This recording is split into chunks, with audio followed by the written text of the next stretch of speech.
जय शेतकरी मित्रांनो, स्वागत आहे आपल्या सगळ्यांचं आपलं आवडतं यूट्यूब चॅनल कृषी सेवकमध्ये। आता आपल्या सोबत आहेत राधेश्याम भाऊ आणि यांच्या शेतामध्ये इथे तुम्ही पाहतात सभोवताली धान रोवणीचं सुरू आहे, पेंड्या बनवणं। जाणून घेऊया राधेश्याम भाऊ, हे आपला साधारण किती एकर शेती असेल? इथं पूर्ण 4 एकर शेती आहे, परंतु पूर येतोय आणि पुरामध्ये बरीच शेती अच्छा पुरामध्ये बाधित होते शेती, त्यामुळे हे मोजकी शेती करतात। 2.2 एकर शेती आणि भातला गोड करतोय। आणि आता हे काय सुरू आहे? हे पराच्या पेंड्या आहेत, पराच्या पेंड्या आहेत, पेंड्या ह्याच्या पुढ्यावर आणून ठेवावं लागतं। हा मागे दिसतो आपला परा, आणि हा पराच्या काही महिला आहेत त्या अशा कितीचा असतो हा गठ्ठा साधारण? ते एक साधारणतः एका मुठीमध्ये मावेल इतके ते उपडतात आणि मग त्याला बांधून, अच्छा एका मुठीमध्ये हातभर मुठीमध्ये मावेल एवढं असतात ते बांधून प्रत्येक बांधीमध्ये नेऊन। अच्छा, तुम्हाला यावेळी शेती करताना काही अडचणी येत आहेत का? म्हणजे जसं मजुरांची किंवा पूर पण येत आहे आणि मजूर मिळून जातात आपल्याला, परंतु आता काय ना की शेतीकडे तर सध्या लोक चिखल आहे, रोवणं आहे, समजा शेतीमध्ये तर बायांच्याच रोवण्यातच फक्त बाया आणि सगळीकडे रोवण्याचे सीझन चालू आहे, त्याच्यामुळे आज नव्हत्या बाया मिळते, 1-2 दिवस लेट होतं पण मिळते, मजूर मिळते आपल्याला काम करायला। साधारण काय रोजी सुरू आहे आता? 300 रुपये रोजी चालू आहे महिलांची। अच्छा, आणि पेंड्यासाठी किंवा पुरुषांसाठी मजूरची 500 रुपये देऊन पण येत नाहीत। अच्छा, बाबा आहेत, काही बाबा फेकून राहिले, म्हणजे घरची मंडळी मिळूनच हे सगळं आहे, तर मी पण काम। अच्छा, तुमचं शिक्षण? माझं MSW झालेलं आहे। बापरे, एक MSW झालेले पोस्ट ग्रॅज्युएट व्यक्ती आज शेतीचे काम करत आहेत, आणि कारण की मजूर टंचाई आहे आणि त्यांना स्वतः इथे काम करावं लागत आहे, ही चांगली गोष्ट आहे, ते स्वतःहून काम करतात। आणखी नैसर्गिक आपत्तीबाबत आपल्याला काय वाटते? येते पूर येतोय, निघून जातोय, धानाची फसल आहे तर ती होऊन जाते कशी तरी, बट दुसरी फसल जी आहे तर ती होत नाही। अच्छा, धान असल्यामुळे ती होऊन जाते कशी तरी। आणि यावेळेस युरिया वगैरे मिळत आहे का अवेलेबल, की काही लिंकिंगचा तुम्हाला त्रास होत आहे? युरियाचं सध्या तर काम अजूनपर्यंत आपल्याला आलं नाहीये। अच्छा, हे रोवणी झाल्यानंतर आपल्याला एक 10 दिवसानंतर लागेल, त्यावेळेस बघू काय आहे।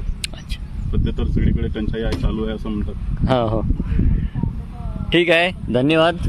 आपल्या चॅनलवर कृपया चॅनलला लाईक सबस्क्राईब अवश्य करा, आणि दादांच्या मेहनतीला सलाम।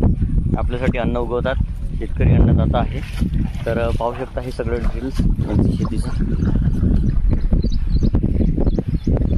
चंद्रपूर व गडचिरोली जिल्ह्यातील वैनगंगा खोऱ्यातील व भंडारा जिल्ह्यातील जमिनी सुपीक काड्या आहेत, त्या पोयटा ते चिकन पोयटाच्या प्रमाणात आहेत। या जिल्ह्यातील मोरंड 2 चिकन जमिनी व सेहार म्हणजेच पोयटा जमिनी भात लागवडीसाठी अतिशय योग्य आहेत।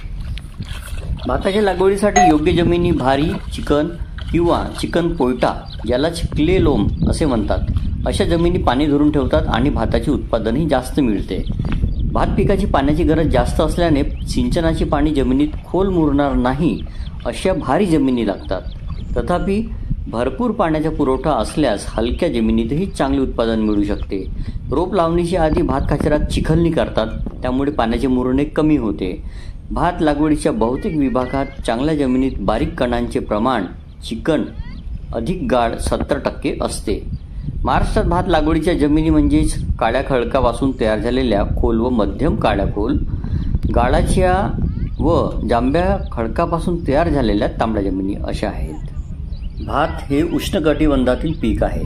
भाताची बी 12 अंश सेल्सिअस तापमानात उगवते, परंतु बी उगवण्यास 2 आठवडे लागतात आणि बहुधा अंकुर जगत नाही।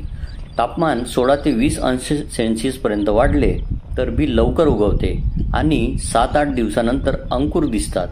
बी उगवणीसाठी योग्यतम तापमान हा 30 ते 32 अंश सेल्सिअस एवढा लागतो, म्हणजेच दुसऱ्या किंवा तिसऱ्या दिवशी अंकुर दिसतात।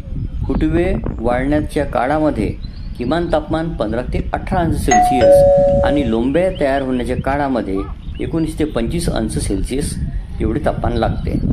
झाडाच्या काईक वाढीसाठी सामान्यपणे तापमान 25 ते 30 अंश सेल्सिअस एवढे लागते। भाताच्या पिकाला उष्ण व दमट हवामान लागते। पीक वाढीच्या काळात सरासरी तापमान 21 ते 35 अंश सेल्सिअस एवढा लागतो। पीक वाढीच्या काळामध्ये तापमान जर 25 अंश सेल्सिअसपेक्षा कमी असेल तर यशस्वी लागवड होत नाही।